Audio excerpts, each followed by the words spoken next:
So I got my my Holley or hooker Holley engine mounts for the LS swap. These are for, I believe, 64 to 67 A bodies. I'm hoping that it can ease some of the issues I've had with other mounts. So I'm gonna go this route and see what happens. But everything looks good. Go ahead and get these mounted to the frame some way, somehow. However, oh, yep, it looks like it goes like that. So get those dropped in. So I'm trying to install these, and it's a little difficult. But one trick that I'm found out that's gonna work really good, so I can get my hand in this access, but the socket, you know, it won't line up straight where the bolt will be able to engage the nut. So one trick that I found was actually just tape the nut to my finger and I can get it just right. So let me see if I can show you that.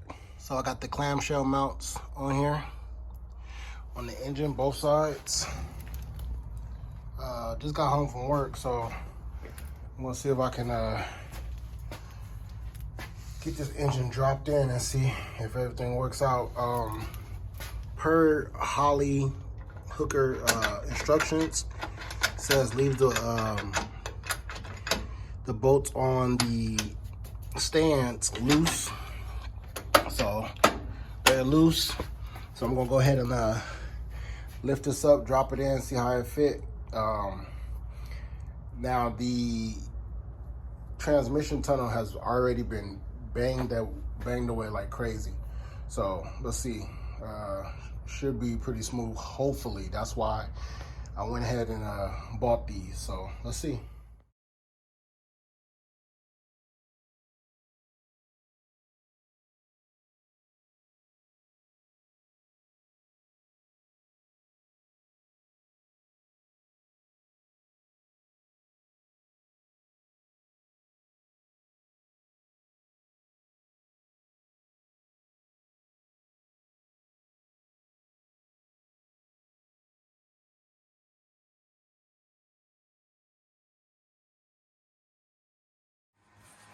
All right, so we back at it. Last night I thought I was gonna be able to get everything to drop in.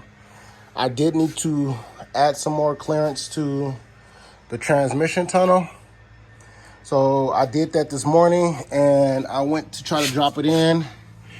And these are your contact points with the pan. And this is a 302-3 pan. And I'm still having contact here and here on the other side. So I'm going to try to get a little bit more room by grinding the frame out. I marked it. I don't know if you can see it with the yellow pen. But yeah, I gotta grind it out. It's too close. I got it to sit all the way down on the engine stands, purchase, whatever.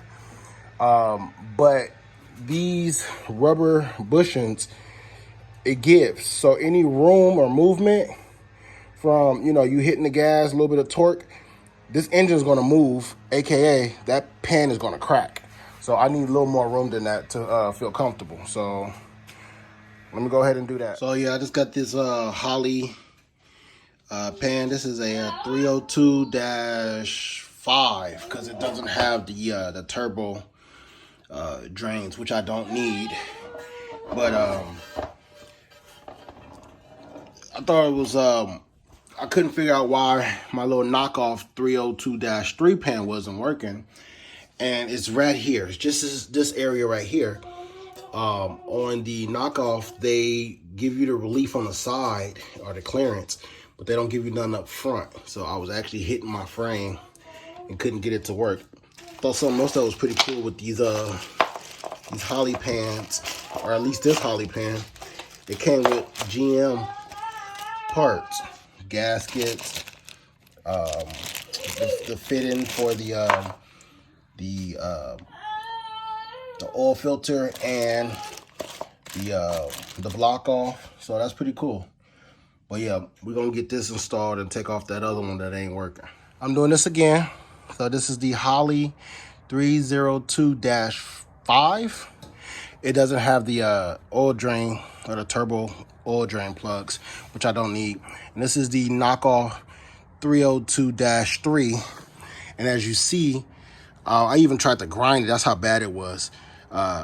They clearance it on the side rather than the front. It needs to be cut right here, and they're putting it in the wrong spot. So just be wary of that if you using Holley mounts and they tell you to use a certain pan.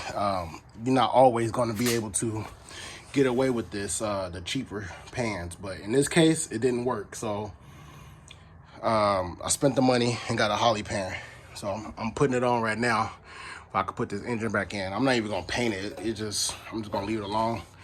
I'm tired of doing it. So let's slap it together.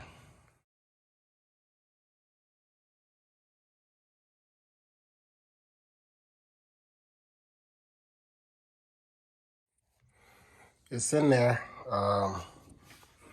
Not good. You can see the mount, but man, everything dropped right in. I wish I'd done this a long time ago. These mounts is way better. I say for everything, I'll just say $1,500 for the mounts, the pan, and the transmission cross member. I should have did this a long time ago.